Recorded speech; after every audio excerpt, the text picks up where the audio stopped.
This is the Tom Bigby Tales, and I'm your host, Shannon Evans. I write about a small town in northeast Mississippi called Columbus.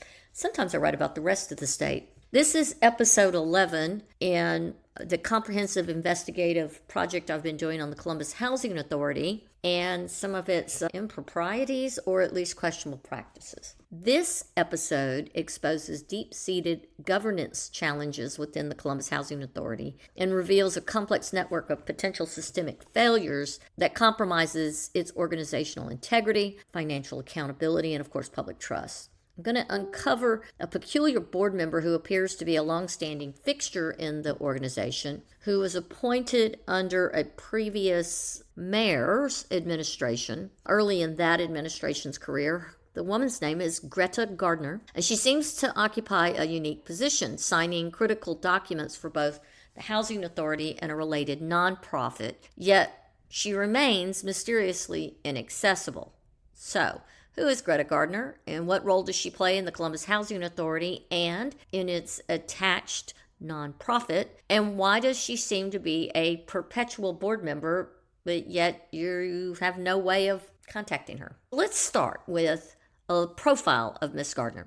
She was appointed approximately 2015 during Mayor Robert Smith's administration, so she's been there at least 8 years, if not longer. Her engagement board minutes is minimal to non-existent, meaning she doesn't make proposals, she doesn't do anything except for vote. She does not appear to attend training sessions anymore, and yet she has a high volume of critical document endorsements in her history with the organization. She's a really interesting character because it's not really clear, is she a passive board member or is she a strategic placeholder? Let's explore that a little bit further. First of all, she does not have an email contact, and she's not on any of the email trains with the Columbus Housing Authority, yet she sits on the board. So how does she stay abreast of the meetings? How does she prepare for the meetings ahead of time? How does she work on the two boards, both the nonprofit and the Columbus Housing Authority board, and yet seems to sign so many important documents for both places, yet she's inaccessible by email? Why is she so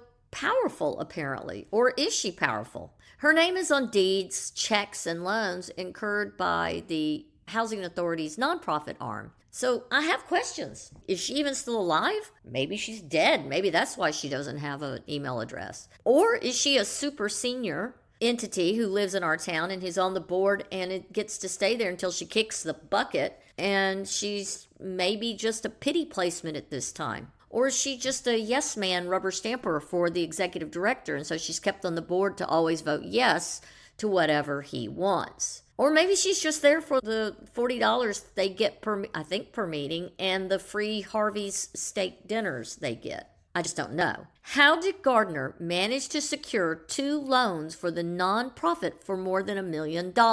More importantly, where did the money come from to pay that $2 million and some change? Where did the money come from to pay back both those $1 million plus loans? Where is that paper trail? I do see some more future FOIA requests related to anything Ms. Gardner has ever signed, approved, or signed a check for. But let's look at this. First of all, there's $3 million in land and assets that are attached to the nonprofit arm of the Columbus Housing Authority. And that nonprofit has not filed a tax return since the previous executive director of both boards left. So there are no 990s since 2022. Has either the Columbus Housing Authority or this nonprofit had an actual audit in the last 2 or 3 years? These unexplained multi-million-dollar asset transactions that the nonprofit seems to be in the business of buying up land and sometimes building houses with the former J5 partner Antoine Richardson's construction company. Money's changing hands. Buildings are being built. Perhaps those houses are rented. I'm not sure. I think they're part of a HUD program that has since failed. And now the Columbus Housing Authority rents out those houses to families in public housing that qualify. But yet, it's my understanding that after so many years, the families, if they built up their credit, would be able to own those homes. Has that happened? Will that happen? We don't know, because there's not any documentation that's discussed or updated that I can find so far. But let's get back to those loan transaction anomalies. They are undocumented loan originations. There's an unclear repayment structure that I can find in the meeting minutes, and there's very limited financial audit trails. So that just makes me a little curious and makes me question the approximately $3.2 million worth of financial transactions. The audit trail makes me think that there's more to this. Now, while I'm seeing multiple financial red flags, the nonprofit with over $3 million in assets, while it hasn't filed a tax return since the previous administrator's departure, and the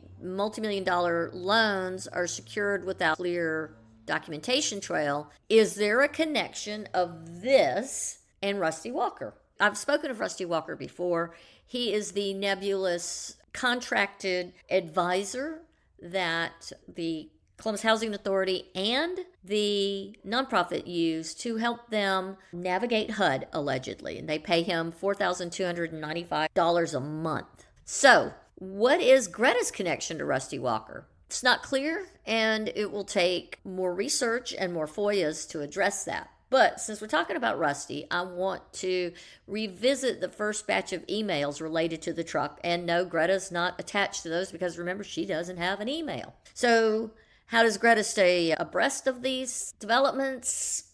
Don't know, but back to Rusty. In a series of emails that I have in my possession from a first FOIA request, Rusty is giving directions to Robert Grathry, the executive director, in July, after the April draw had been made for the $60,000 for the truck. This is $59,000 and some odd change. That money, remember, got sent to the scammer. So now they need to come up with the $30,000 to pay Homer Skelton to start trying to get the truck title to the truck that they have in their possession, but they haven't paid for yet. So they need to secure their actual responsibilities for that truck. So this email is from Rusty Walker. It's to Attorney Jeff Turnage, it's to Robert Grathry, and to a person named Sheila Hosley. Now, Sheila Hosley, we do not know who she is. She's not an employee of the Columbus Housing Authority or the nonprofit. The subject is coding for grant on the truck, and it's dated Monday, July 15th, 2024. This is several months after the truck fiasco when they figured out that they've been scammed. The topic is Homer Skelton Ford CFP coding. We need to get this out of CFP. I think a JV can handle it, but we can't do it until we spend more money out of the CFP. So there is something there we can show it was alternatively spent on. Talk soon, and then that's signed by Rusty. Grathry then responds to Rusty Walker, Jeff Turnage, and to the non-employee Sheila Hosley. Coding for grant on truck. This will be the next day, Tuesday, July 16th, 2024 at 7:51 in the morning. No problem. I will get with Sheila on revising the draw. Thanks. Sent from my iPad. Now, what is CFP? What is a JV? Why is Sheila Hosley with a non-professional address and not an employee of the CHA, the Columbus Housing Authority, revising the draw? Why is somebody whose email is sthedrifters at Bell South connected to our e-lock with HUD? This is beyond me. The more I dig into this Ferdinand B. Walker, aka Rusty Walker of Gulfport, Mississippi, the more certain I am that something is amiss in the relationship between Walker and our housing office, and possibly all the other housing offices he is reported to have connections to. But more on that in a future episode. Let's just say that his statement of economic interest as an elected official in Gulfport make me think that there is far more than a conflict of interest between his company and his elected position. Why does the paperwork for the draws in April 2024 still have the former director, Ms. Taylor, as the agent in charge? What is going on here? Who is signing these documents for Ms. Taylor, since she's supposed to be the signatory? Who is actually signing the checks for both organizations? It is supposed to be two signatures. So now I'm going to talk about the red flags, which leads me to the board and how it votes. Board meetings show no dissenting votes. There's complete lack of property inspections. They have minimal resident engagement, and they never look at an invoice before they pay a bill. The data suggests This is a rubber stamp governance model. When was the last time board members actually walked the properties, spoke with the residents, understood the lived experiences of those they're meant to serve? I've had people who live there tell me that they describe the director as disconnected. He has minimal residential interaction and is perceived as more focused on his personal appearance than service. Let's go back to that board. The board that never, read never, says no. There's never a split vote based on the 2.5 years of meeting minutes from both organizations in my possession. Why? Are they just a society of rubber stampers?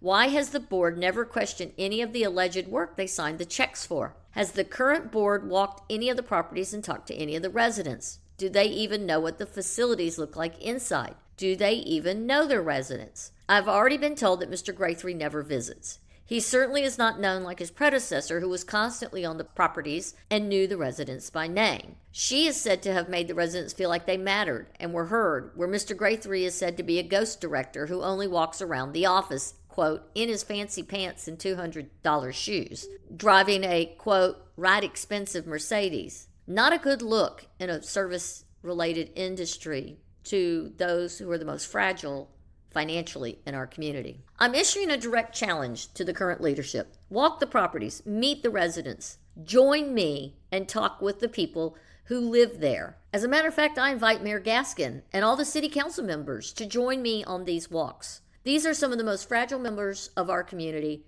and they deserve the dignity of some answers and a presence from the Columbus Housing Authority besides maintenance men. And FYI, their website is still under construction. So what in the hell is going on at the Columbus Housing Authority, and why is the board allowing this mess to continue? What will I find in the FOIA request emails that Mr. Graythree is fighting so hard to prevent me from having? Those ones that were first quoted to me as $7,000, now I will pay $711, and will every one of them be redacted? What will he hide?